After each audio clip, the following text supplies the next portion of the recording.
दोस्तों, दिलजीत दोसांझ जो हमेशा अपने गाने और एक्टिंग से हम सबका दिल जीत लेते हैं, आज एक नए कंट्रोवर्सी के बीच में फंस गए हैं।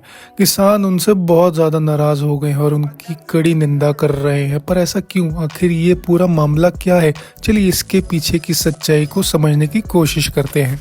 नए साल के पहले दिन दिलजीत दोसांझ और पीएम मोदी की एक मीटिंग हुई, जिसमें दोनों ने एक दूसरे के लिए तारीफों के पुल बांध दिए। मोदी जी ने दिलजीत के सफर को एक मिसाल बताया और दिलजीत ने मोदी से मिलने एक बेहतरीन शुरुआत बताया नए साल की। लेकिन इस खुशी के बीच वो किसान जो पिछले सालों में अपने अधिकार के लिए लड़ रहे हैं, उन्होंने इस मीटिंग को काफ़ी नकारात्मक नजरिया दिखाया है। याद करिए 2020 के समय जब दिलजीत ने सिंघू बॉर्डर पर किसान आंदोलन का खुलकर समर्थन किया था। उस वक्त उन्होंने सिर्फ सोशल मीडिया पर ही नहीं बल्कि ग्राउंड पे जाके भी किसानों के साथ अपनी आवाज़ मिलाई थी। लेकिन अब उनका मोदी जी के साथ मिलना किसानों के दिलों में शक पैदा कर रहा है। किसान नेता जगजीत धालीवाल जो एमएसपी को कानूनी दशा देने के लिए 38 दिन से भूख हड़ताल पर है, उन्होंने इस मीटिंग पर अपनी नाराजगी जताई है। एक और नेता ने कहा, अगर दिलजीत सच में किसानों के साथ होते तो वो शंभू बॉर्डर पर आते, धालीवाल जी के साथ मिलते और उनका दुख सुख समझते। भाई एक बात तो समझ आ गई, किसी की निंदा करना हो तो फ्री में भी भीड़ उमड़ पड़ती है, अगर तारीफ करनी हो तो हमारा पेट में दर्द होने लगता है। हमारे देश के पीएम से मिलने अगर दिलजीत चले भी गए तो क्या आफत आ गई?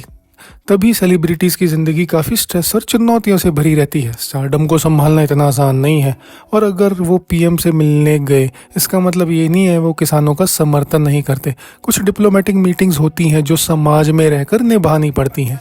माना ये किसान के जीवन और रोजी रोटी के लिए एक महत्वपूर्ण जंग है, समर्थन की ज़रूरत है, लेकिन दिलजीत का इरादा किसी को ठेस पहुंचाना का नहीं था। अब सवाल उठता है, दिलजीत ने ये मीटिंग क्यों की? क्या ये उनका अपना फैसला था या उनका करियर के लिए ज़रूरी? उनका दिल लुमानी तो टूर अभी ख़त्म ही हुआ है और वो एक इंटरनेशनल स्टार बन चुके हैं। मोदी जी के साथ मिलना उनके लिए एक डिप्लोमेटिक मूव हो सकता है, लेकिन क्या इसका मतलब ये है कि उनकी किसानों के लिए जिम्मेवारी भूल गए हैं वो? ये बात एक छोटी सी मुलाकात से कहीं ज़्यादा गहरी है। ये सवाल उठाता है कि क्या हमारे पसंदीदा सेलिब्रिटीज़ अपने एक्शन के ज़रिए सच में समर्थन देते हैं या सिर्फ एक पब्लिसिटी स्टंट होता है? किसानों का कहना है कि उनका आंदोलन अभी भी पूरी ताकत के साथ चल रहा है। खनौरी साइट पर हजारों किसान ट्रैक्टर ट्रॉली के साथ इकट्ठा हैं और एमएसपी कानून को लेकर उनकी लड़ाई अभी भी थमी नहीं है। किसानों के दिल में ये बात छुपी है कि उन्होंने दिलजीत को एक अपना समझा था, लेकिन आज वो उनसे अलग खड़े दिखते हैं। अपने सामने बैठकर बात करने से ही मसले सुलझते हैं और चीज़ों की सच्चाई पता लगती है।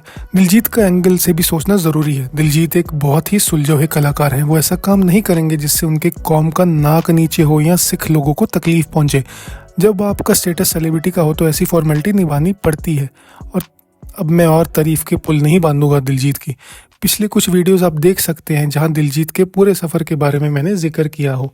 सोशल मीडिया पर भी इस मीटिंग को लेकर बहुत चर्चा हो रही है। कुछ लोग दिलजीत का समर्थन कर रहे हैं, कह रहे हैं कि एक स्टार आर्टिस्ट के लिए सबसे ज़रूरी होता है अपने लिए नए रास्ते खोजना। लेकिन किसानों के सपोर्टर्स इस बात को नहीं मान रहे। उनका कहना है कि जो इंसान कभी आंदोलन के मुख्य वजह के तौर पर खड़ा था, उसका ऐसा मुंह मोड़ लेना एक धोखा लगता है। दोस्तों, इस कहानी में हमें ये सीख मिलती है कि हमें सिर्फ शब्दों से नहीं, अपने काम से अपने इरादों को साबित करना चाहिए। दिलजीत का मोदी से मिलना उनका व्यक्तिगत फैसला हो सकता है, लेकिन किसानों के लिए एक बड़ी चोट है।